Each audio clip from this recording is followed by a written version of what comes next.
Nurse Danielle Moore, exhausted after a grueling trauma shift, was shoved and humiliated in her own hospital parking lot, an act of blatant injustice she never expected at home. Officer Rick Holden, blinded by arrogance and prejudice, treated her with suspicion and aggression, ignoring her credentials and dignity. But in a moment of calm precision, Danielle revealed her U.S. Army Combat Medic badge, proving her honor, courage, and the truth of her identity.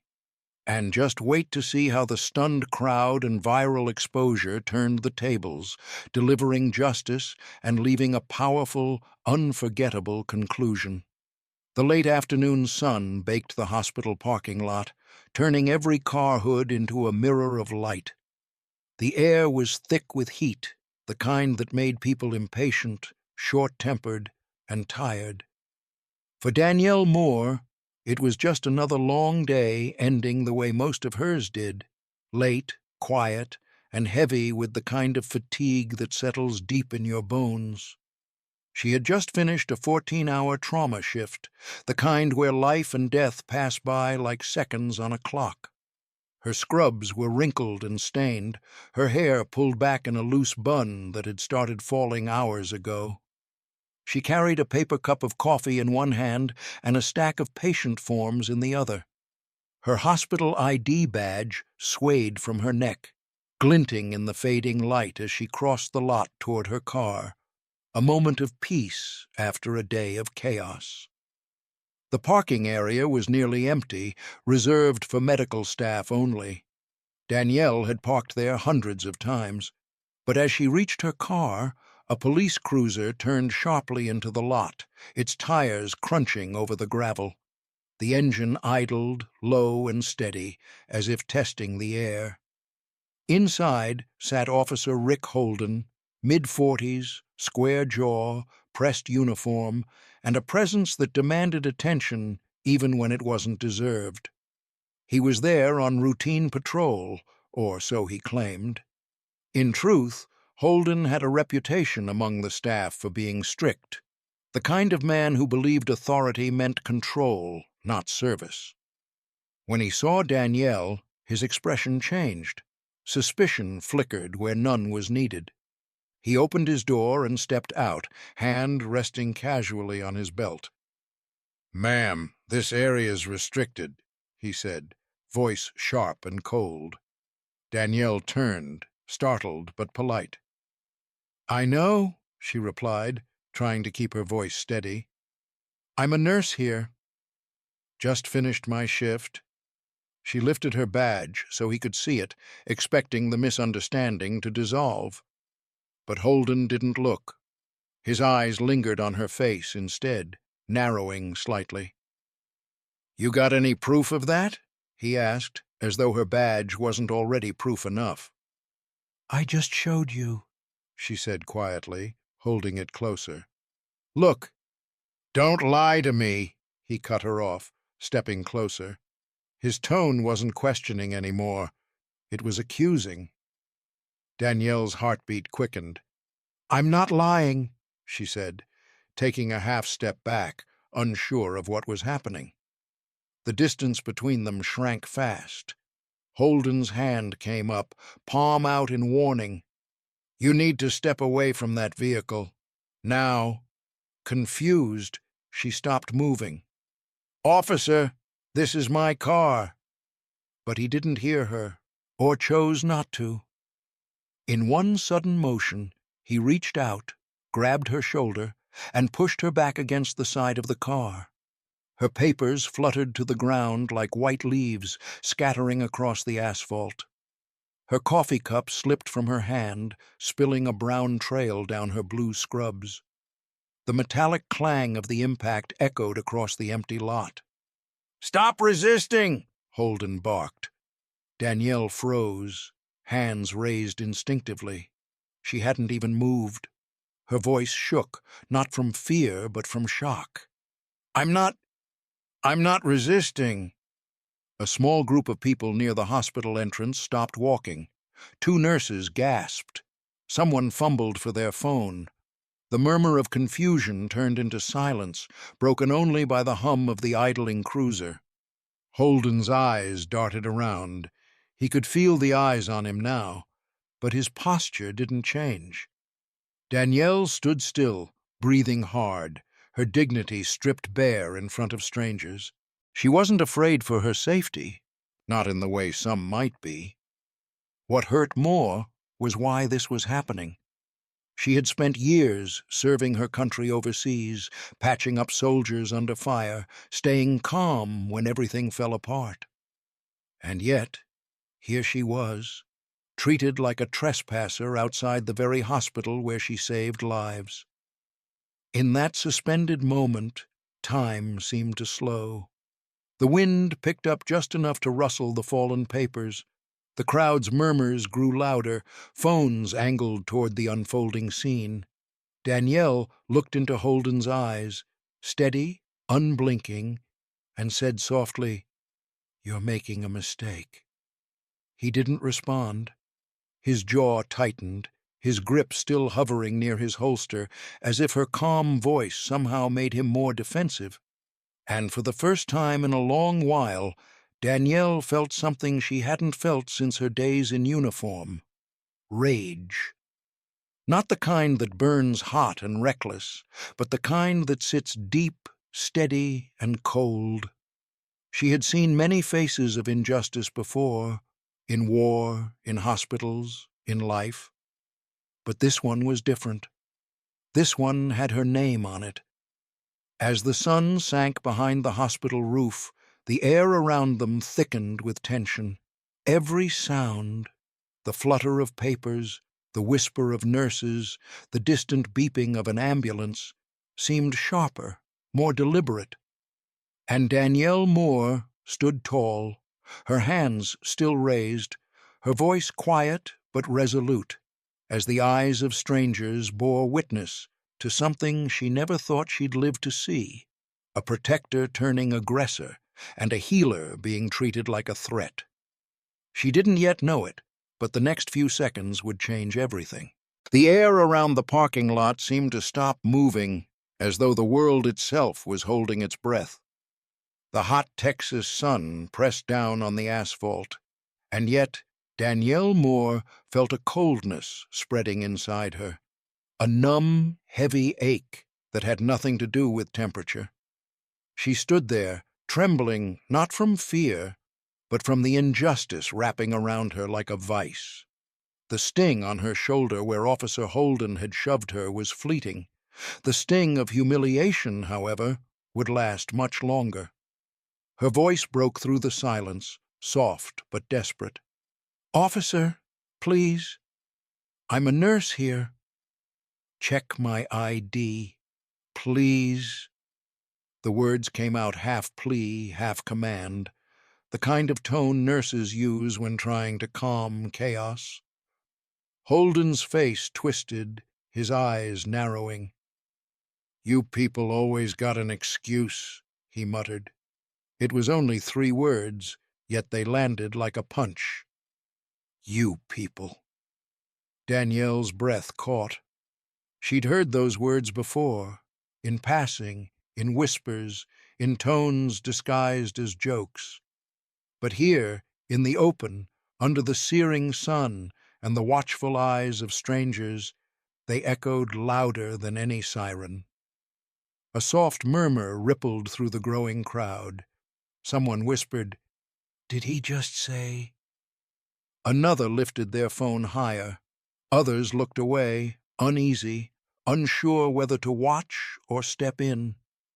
The sense of shame didn't belong to her, and yet, somehow, it clung to her anyway. From across the lot, a voice broke the tension.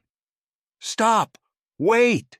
It was Dr. Amy Lynn, a young resident barely a few years into her career, sprinting toward them with her white coat fluttering behind her. "She's one of us!" Amy shouted. "She just came off the trauma shift." "She's staff." Danielle felt a flicker of hope, brief, fragile, but real. Relief almost crossed Holden's face for a moment, as though the situation might end there. But then something hardened in his expression again. His jaw clenched. His tone dropped lower. "You think the rules don't apply to you because you wear scrubs?" he said coldly. The hope vanished. Danielle swallowed hard, her throat tight. She could have cried, not out of fear, but from the weight of being misunderstood so deeply, so publicly. But she didn't. Years in trauma care had taught her how to stay composed when everything felt like it was falling apart. So she steadied herself and took a long, slow breath, the same kind she used in the ER when panic flooded a room. "Officer," she began, her voice trembling but controlled, "I'm going to show you my ID. It's in my bag." Holden's hand hovered near his belt. "Don't you move!" he barked, the words slicing through the air. She paused. Around them, the crowd grew silent again. Danielle's heartbeat thudded in her ears, but her hands didn't shake. Slowly, carefully, she reached toward her bag, deliberate, cautious, as though even her calmness could be twisted against her. Every inch of movement felt like walking through glass. Holden's eyes tracked her hand, suspicion painted across his face. The power dynamic was unmistakable. One held authority, the other held dignity. Only one of those things was at risk of being lost forever. Amy stopped a few feet away, her voice firm but shaking with emotion. "Officer, I'm a doctor here." "I can vouch for her. Please, this isn't right." He didn't look at her. His focus stayed locked on Danielle. To him, the badge she wore, the title she'd earned, the years of service she'd given, none of it seemed to matter. Danielle opened her bag, the zipper's sound cutting through the silence like thunder. She pulled out her hospital ID, her proof, her truth, and held it up. "There," she said quietly, her voice heavy with exhaustion and disbelief. "My name is Nurse Danielle Moore. I've worked here for 8 years. You could have just asked." Holden stared for a moment, his posture stiffening. He took the badge, glanced at it briefly, then handed it back without apology, without even acknowledgement. The crowd watched, waiting for something, anything, that resembled remorse. But it never came. Amy stepped closer, glaring at him.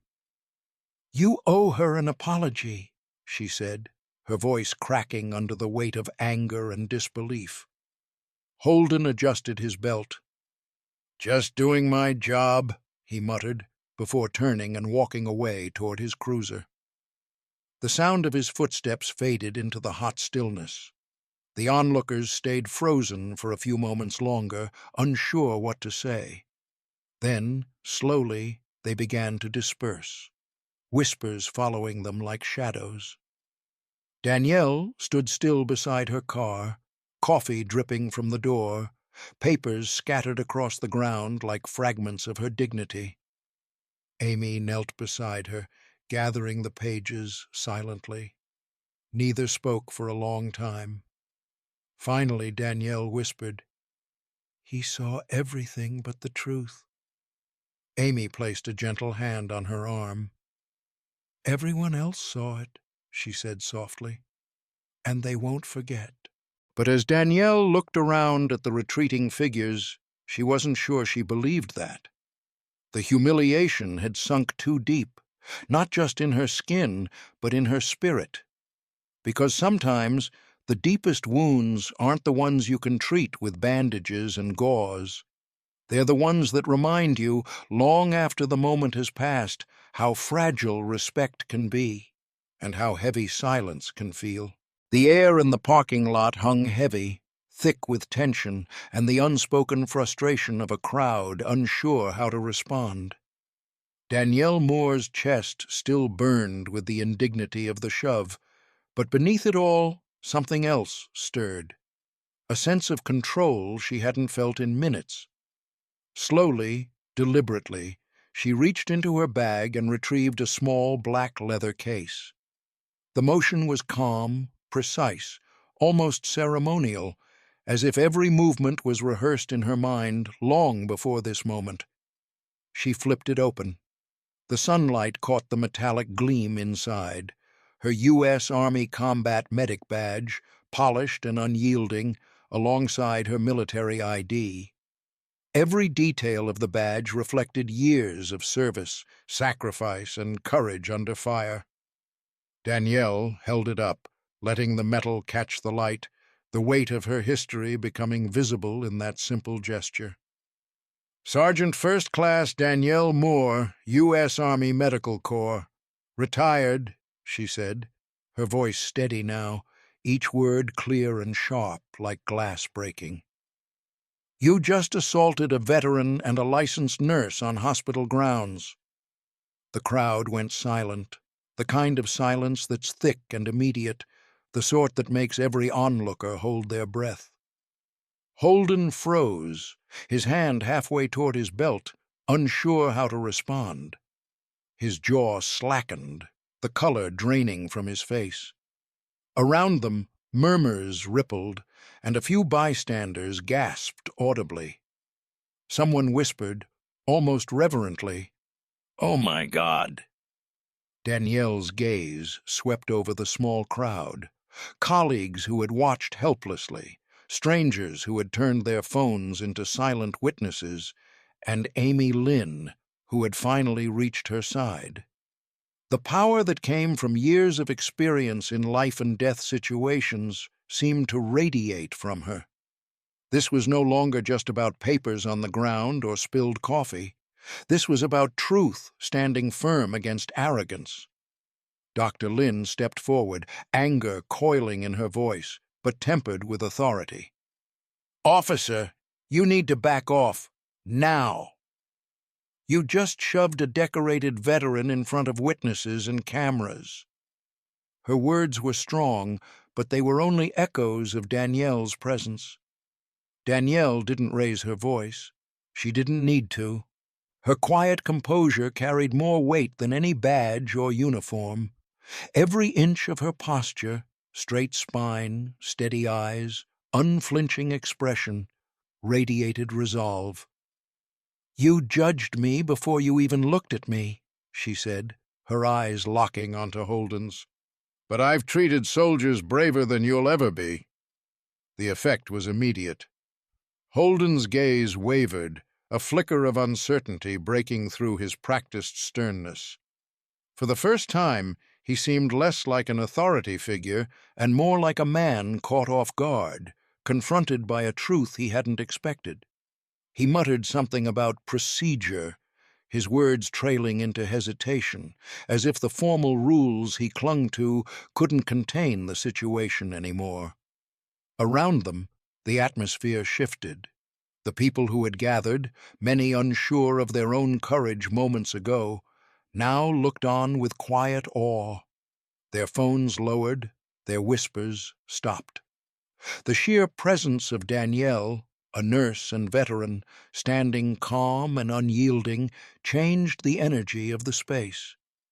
Danielle felt the eyes of her peers, her patients' unseen faces, and her own history of service settle into the moment. She realized that in this instant, authority wasn't about the uniform or the badge someone else wore. It was about the courage to stand firm, to assert truth calmly and without apology. Holden, pale and awkward, shifted backward. He no longer held the center of the lot with dominance. The tension he had wielded evaporated, replaced by a collective acknowledgement that something greater had taken its place. Danielle's identity, her service, her professionalism, her dignity, radiated like a beacon in the oppressive heat and stifling tension. She lowered the leather case slightly, never breaking eye contact, letting the weight of her words and her service sink in. For the first time, she sensed hope, Not the fleeting hope of intervention, but the solid hope born from standing tall in the face of injustice, from letting truth and integrity carry the day. The moment was fragile, almost suspended in time, yet unmistakable. Danielle Moore had reclaimed the space, reclaimed respect, and in doing so, reminded everyone present that courage could shine even in the most unexpected places. And for the first time that afternoon, the oppressive heat of humiliation began to lift. By the next morning, the world had caught up to the moment that had unfolded in that sun-baked hospital parking lot. Social media feeds were flooded with clips of Danielle Moore, standing tall, her U.S. Army Combat Medic badge gleaming in the sunlight.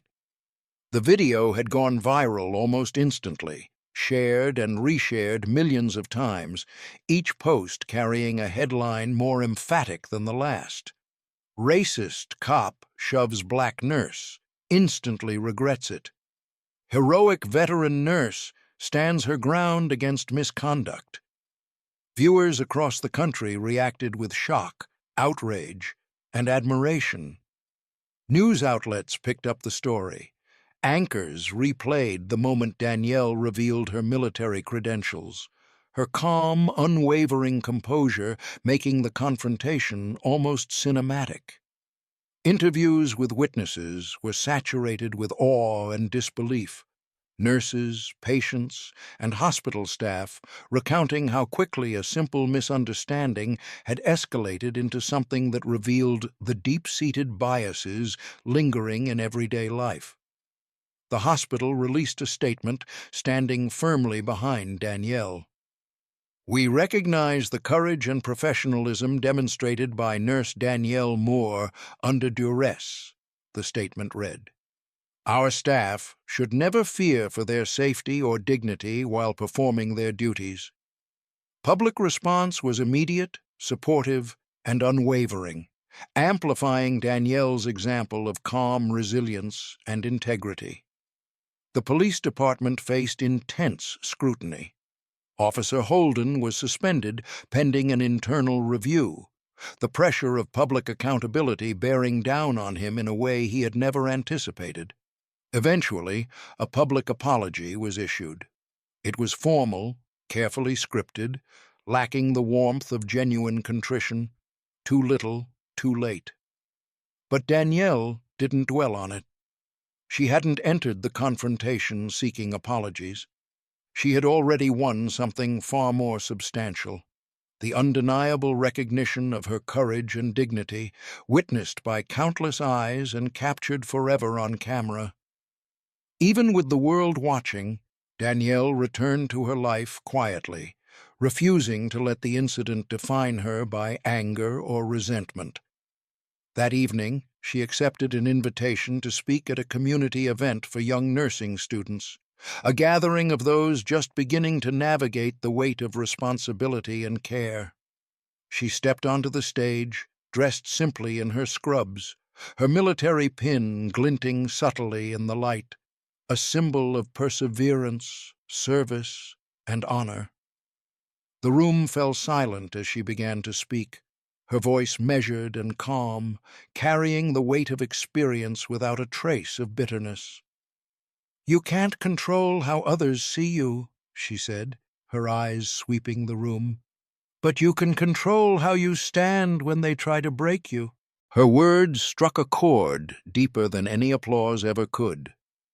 Each student felt the truth of her message, that dignity, courage, and integrity were not given by others. They were claimed moment by moment, choice by choice. Her voice faltered only once, a soft tremor when she added, "Sometimes justice doesn't roar. Sometimes it stands tall, in scrubs and combat boots."